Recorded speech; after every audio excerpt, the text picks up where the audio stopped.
Now, good evening friends. Now we will discuss next session in the maths chapter 7, coordinate geometry. So, देखिए coordinate geometry ये chapter आप पहले भी 9th standard में discuss कर चुके हैं. उसके अंदर हमने बेसिकली क्या डिस्कस किया था 9th स्टैंडर्ड के अंदर कि how to locate a point in a space. Space के अंदर कोई पॉइंट दे रखा है, उसके कोऑर्डिनेट दे रखे हैं, तो उसको किस तरीके से ग्राफ पर हमें इंडिकेट करना है, शो करना है. तो जो बेसिक हमने कोऑर्डिनेट ज्योमेट्रिकल लॉजिक वहाँ डिस्कस किया था वो एक बार मैं थोड़ा सा रैपिडली वापस आपको रिवाइज करवा देता हूँ. ठीक है. सो कोऑर्डिनेट ज्योमेट्री में सबसे पहला पॉइंट जो है वो क्या है, two mutually perpendicular axis which are known as coordinate axis divide the whole plane into the four equal parts. Each part is known as a quadrant. ठीक है, दो म्यूचुअली परपेंडिकुलर एक्सिस हैं, ये है x o x डैश और ये है y o y dash. ये दो म्यूचुअली परपेंडिकुलर एक्सिस हैं. ये क्या करते हैं, इस प्लेन को चार इक्वल पार्ट्स में डिवाइड कर रहे हैं. देखिए x o x डैश आपका क्या है. Today students, now we will start with next chapter in the maths coordinate geometry. देखिए ये चैप्टर जो है ऑलरेडी आप 9th स्टैंडर्ड में भी पहले पढ़ चुके हैं, लेकिन 9th स्टैंडर्ड में जो पॉइंट्स हमने डिस्कस किए थे फर्दर ऑन उससे आगे के पोर्शन जो है वो हम यहाँ इस साल 9th स्टैंडर्ड में डिस्कस करने वाले हैं. ठीक है. तो जो 9th में हमने एक बार डिस्कस किया था वो हम वापस एक बार थोड़ा सा रिवाइज कर देते हैं. सबसे पहला पॉइंट जो हम वहाँ डिस्कस करते हैं वो क्या है कि to mutually perpendicular axis x o x dash and y o y dash, these are two mutually perpendicular axes which are known as coordinate axes, divide the whole plane into the four equal parts. Each part is known as a quadrant.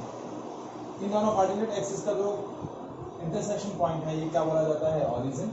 और ये जो part है ये first quadrant बोला जाएगा, ये second quadrant, ये third quadrant है और ये आपका फोर्थ क्वाड्रेंट. ठीक है. अब first quadrant it is a region in between positive axis and positive Y axis. ये आपका पॉजिटिव एक्स एक्सिस है और ये पॉजिटिव वाई एक्सिस. इसके बीच का रीजन आपका फर्स्ट क्वाड्रेंट है. तो इस क्वाड्रेंट के अंदर, इस रीजन के अंदर यदि कोई पॉइंट प्रेजेंट होगा तो उसके दोनों कोऑर्डिनेट क्या होंगे, पॉजिटिव. अब second quadrant is a region between negative X axis, ये नेगेटिव एक्स एक्सिस है, एंड पॉजिटिव वाई. तो यहाँ आपका X coordinate negative, Y coordinate positive. Third quadrant, this is the reason between negative x-axis and negative y-axis. Negative axis और negative y axis के बीच का reason third quadrant है. तो इसके अंदर एक्स कोऑर्डिनेट और वाई कोऑर्डिनेट दोनों नेगेटिव हैं. And fourth quadrant is the region between positive x axis and negative y axis. So that region is called fourth quadrant. इसके अंदर एक्स कोऑर्डिनेट पॉजिटिव होगा, वाई कोऑर्डिनेट नेगेटिव.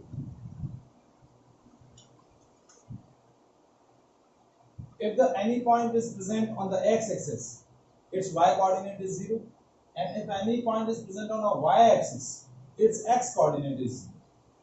ठीक है. जैसे कोई पॉइंट यहाँ प्रेजेंट है तो इसका y-coordinate 0 होगा. यदि कोई पॉइंट यहाँ प्रेजेंट है तो उसका x-coordinate 0.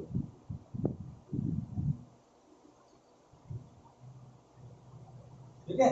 यहाँ प्रेजेंट है तो minus x comma 0, y coordinate 0. यहाँ पर प्रेजेंट है तो minus y sorry 0 comma minus 1. तो these are the basics about the coordinate geometry which we learned in the 9th standard.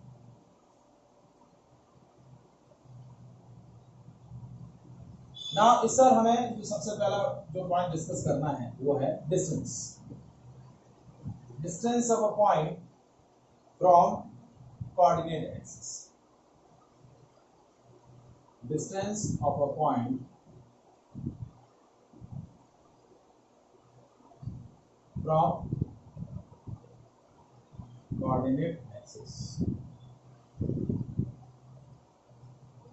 ठीक है, जैसे ये हमने एक्स एक्सिस बनाया, ये वाई एक्सिस बनाया।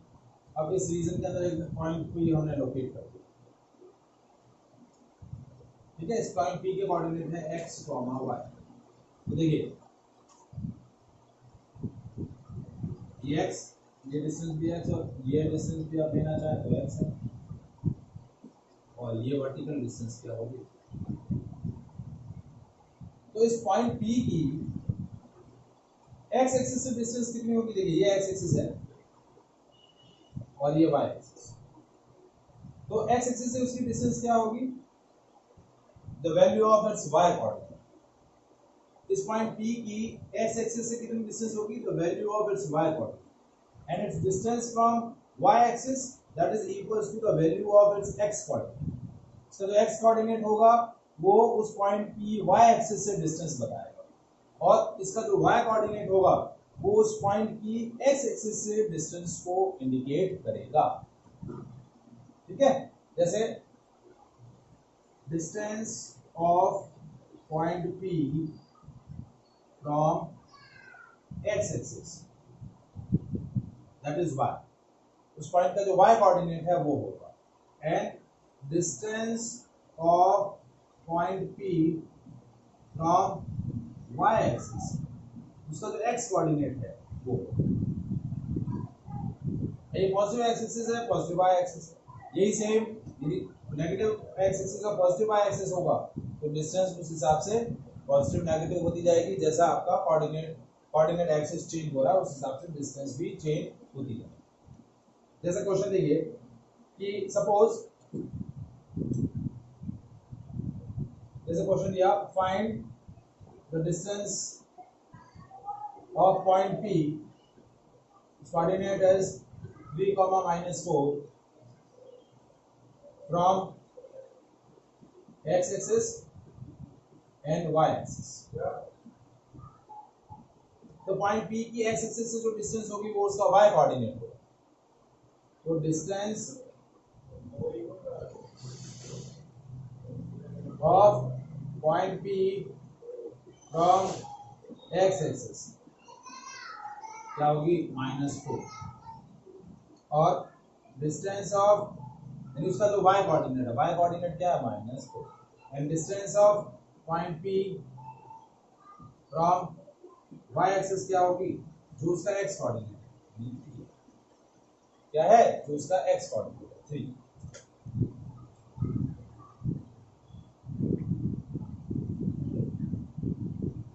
So that's the distance of point P from coordinate axis. Coordinate axis है उसकी कितनी डिस्टेंस है वो आपको पता है। जैसे एक और क्वेश्चन आप लेना चाहें तो ले सकते हैं, जैसे find the distance of point P, point P के कोऑर्डिनेट मैंने चेंज करके क्या कर दिए, जैसे बोला 5,3, उसकी x एक्सिस और y एक्सिस से डिस्टेंस बतानी है, तो distance of point P from x axis क्या हो जाएगा, उसका y कोऑर्डिनेट है 3, और distance of point P from x axis क्या हो जाएगा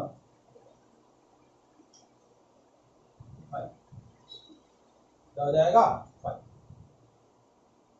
यदि सपोज कोऑर्डिनेट ऐसे हैं 0, तो पॉइंट कहां पर है आपका, y एक्सिस पे, कहां पर है, y एक्सिस, क्योंकि उसका x कोऑर्डिनेट 0 है।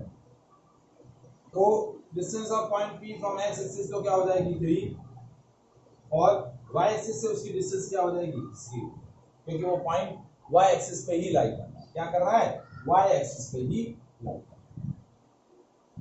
अब नेक्स्ट पॉइंट है डिस्टेंस बिटवीन 2 पॉइंट्स।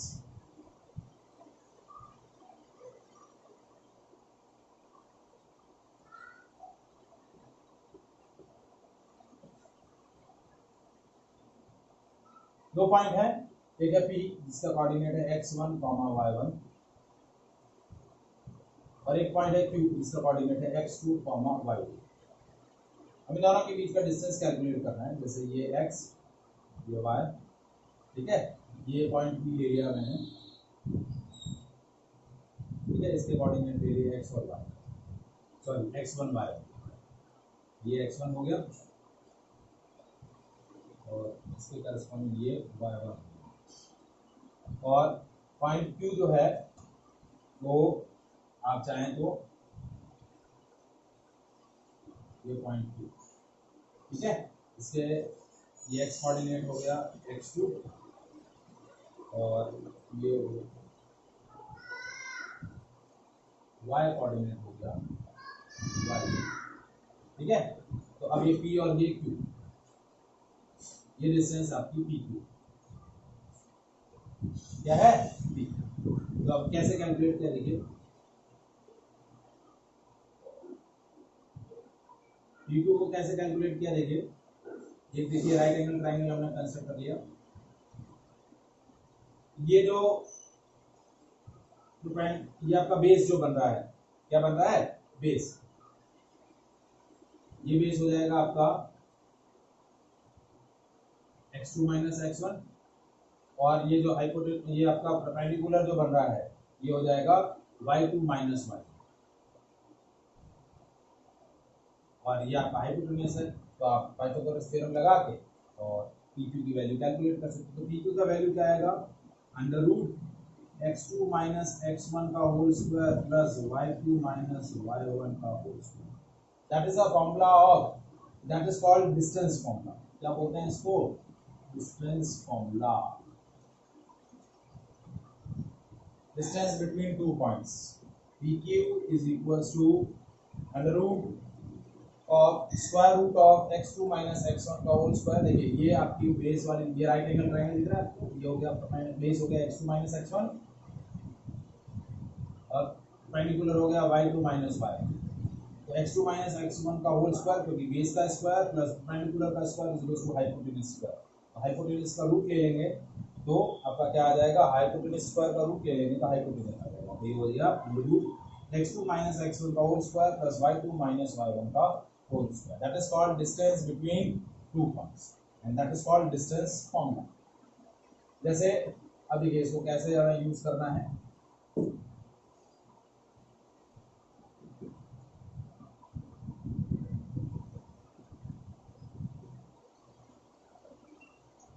जैसे आपको क्या दे दिया कि पॉइंट P के कोऑर्डिनेट है 0, 0, पॉइंट Q के कोऑर्डिनेट है 3, ठीक है।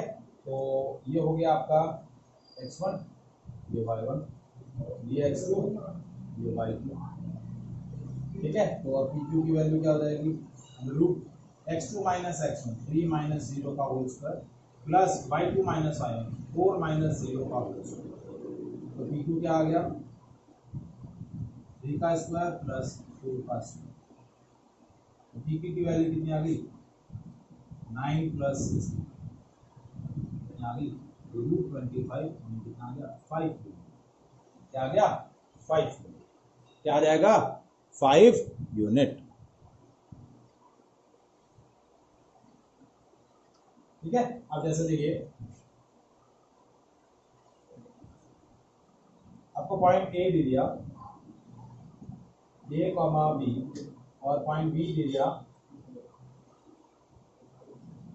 Minus A comma minus B, और आपको पूछा find the distance between point A and B, यानी ए बी का। तो ए बी क्या होगा देखिए, x2 माइनस x1 का whole square plus y2 minus y1 का होल स्क्वायर। तो देखिए ये x1 है, ये y1 है, ये x2 है, ये y2 है।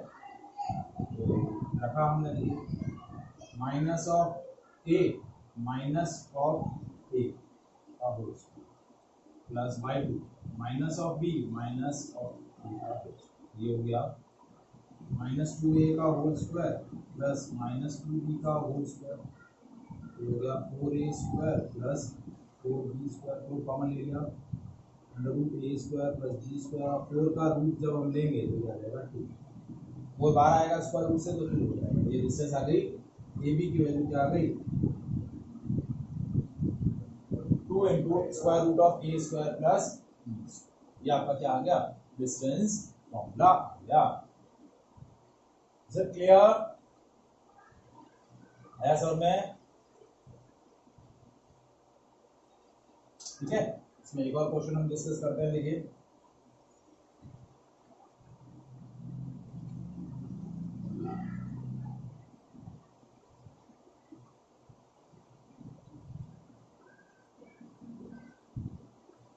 ए दे दिया 6,3, बी दे दिया -3,2। पूछा find A B. x2 minus x1 का whole square plus y2 minus y1 का होल स्क्वायर। ठीक है, तो ए बी की वैल्यू क्या है, देखिए x2, ये x2 है, ये y2 है, ये x1 है, ये y1 है। तो -3 माइनस ऑफ 6 का होल स्क्वायर प्लस 2 माइनस 3 का होल स्क्वायर। ए बी की वैल्यू क्या होगी, देखिए -9 का होल स्क्वायर प्लस -1 का होल स्क्वायर। ए बी की वैल्यू होगी 81 प्लस 1, ये क्या हो गया √82। ये आपका ए बी का वैल्यू है। So that is a simple type of questions to find out the distance between two points. इन दोनों पॉइंट के कोऑर्डिनेट्स दे रखे हैं, इस तरीके से डिस्टेंस फॉर्मूला यूज करके हम कैलकुलेट कर सकते हैं दो पॉइंट्स के बीच का डिस्टेंस। ठीक है, इसमें और variety, second type of variety, देखिए टोटल 3 वैरायटी ऑफ क्वेश्चंस इसमें डिस्टेंस फॉर्मूला में बनते हैं। तो हमने फर्स्ट टाइप, सबसे सिंपलेस्ट टाइप हमने डिस्कस किया है। ठीक है, रिमेनिंग 2 टाइप जो है वो हम इसके बाद डिस्कस करेंगे। ठीक है, so today we'll discuss different variety of question of chapter 7 के अंदर हमने chapter 7 is coordinate geometry।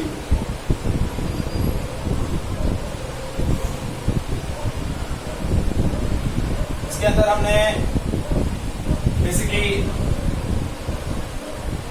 Exercise 7.1 की फर्स्ट वैरायटी जो क्वेश्चन थे वो हमने डिस्कस किए।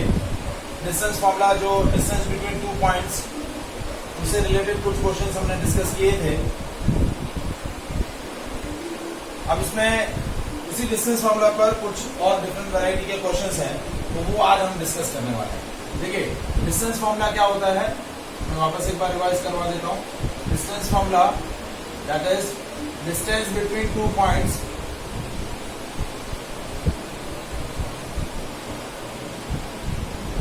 दो पॉइंट्स हैं आपका, एक पॉइंट है P के कोऑर्डिनेट है x1, y1 और एक दूसरा पॉइंट है Q, इसके कोऑर्डिनेट है x2, y2। तो इन दोनों के बीच का डिस्टेंस PQ क्या हो जाएगा, square root of x2 minus x1 का whole square plus y2 minus y1 का whole square. x2 minus x1 का whole square plus y2 minus y1 का whole square and then taking whole square root. तो ये आपका क्या हो जाएगा, डिस्टेंस बिटवीन 2 पॉइंट्स। क्या हो जाएगा, डिस्टेंस बिटवीन 2 पॉइंट। तो इसमें हम और डिफरेंट वैरायटी डिस्कस कर रहे हैं। सेकेंड वैरायटी, जैसे आपको क्वेश्चन दिया है कि show that points A, B, C and D are the vertices of a square. A दिया है 1,7, B दिया है 4,2, C दिया है -1, -1 और D दिया है -4,4। और आपको बोला है कि शो दैट दीज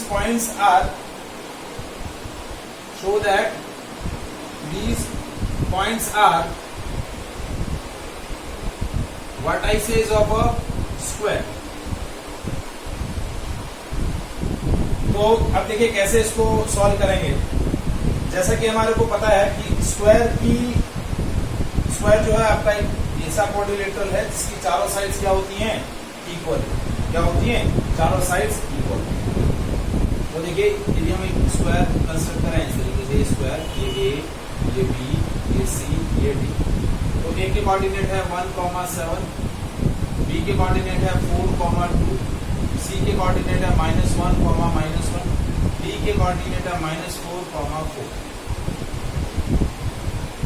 यदि आपका स्क्वायर है तो स्क्वायर की चारों साइड्स क्या होती हैं, इक्वल। क्या होती हैं, चारों साइड्स इक्वल। मतलब क्या हुआ, AB = BC = CD और = DA। यदि ये चारों साइड्स की वैल्यू सेम आ जाएगी तो प्रूव हो जाएगा, चारों डिस्टेंसेस सेम आ जाएगी, that proves that these are the points of or vertices of a square.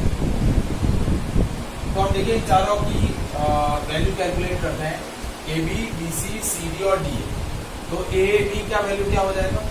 A B के लिए ये x1 y1 और ये x2 y2। तो अब ए बी की वैल्यू क्या हो गई? x2 माइनस x1, 4 माइनस 1 का whole square, plus y2 minus y1, 2 minus 7 का whole square, and then taking whole square, ये हो गया 3 का स्क्वायर प्लस माइनस 5 का square and then taking square. ठीक है, तो ये हो गया 9 प्लस 25। कितना वैल्यू आ गया इसका? √34। कितना वैल्यू आ गया? √34। ये आपकी वैल्यू आ गई ए बी की। अब देखिए नेक्स्ट है बी सी। अब बी सी के अंदर ये बी के कोऑर्डिनेट, ये सी के कोऑर्डिनेट, तो ये x1, ये y1, ये x2, ये y2। तो अब देखिए BC का वैल्यू कैसे आएगा? -1 माइनस 4 का स्क्वायर प्लस -1 माइनस 2 का स्क्वायर। देखिए ये x2 y2 है, तो x2 माइनस x1, तो -1 माइनस 4 का स्क्वायर, y2 माइनस y1, तो -1 माइनस 2 का होल स्क्वायर। ये हो गया -5 का स्क्वायर प्लस -3 का स्क्वायर, तो ये हो गया 9 प्लस 25 अगेन √34। ये BC की वैल्यू आ गई। अब इसी तरीके से CD की वैल्यू और DA की वैल्यू। अब देखिए CD की वैल्यू कैसे कैलकुलेट करेंगे? CD, तो ये C और ये D के अकॉर्डिंग, तो स्क्वायर रूट ऑफ CD, तो ये x2, ये x1, -4 प्लस 1 का होल स्क्वायर, ये प्लस हो जाएगा क्योंकि minus minus plus, plus 4 minus -1 का होल स्क्वायर, ये हो गया -3 का स्क्वायर प्लस 5 का स्क्वायर, ये हो गया √9 प्लस 20, 9 प्लस 25, ये हो गया √34। तो देखिए ए बी भी √34 आया, बी सी भी √34 आया, सी डी भी √34 आया। अब हम कैलकुलेट कर लेते हैं डी ए। तो ये x1, ये y1, ये x2, ये y2, ये हो गया -4 माइनस 1 का स्क्वायर प्लस 4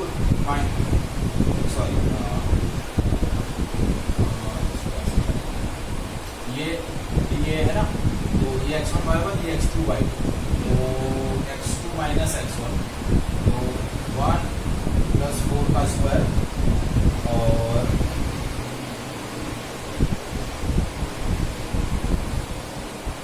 4 माइनस 7 का स्क्वायर, तो ये हो गया 5 का स्क्वायर प्लस 3 माइनस 3 का स्क्वायर, तो हो गया अगेन 25 प्लस 9 34।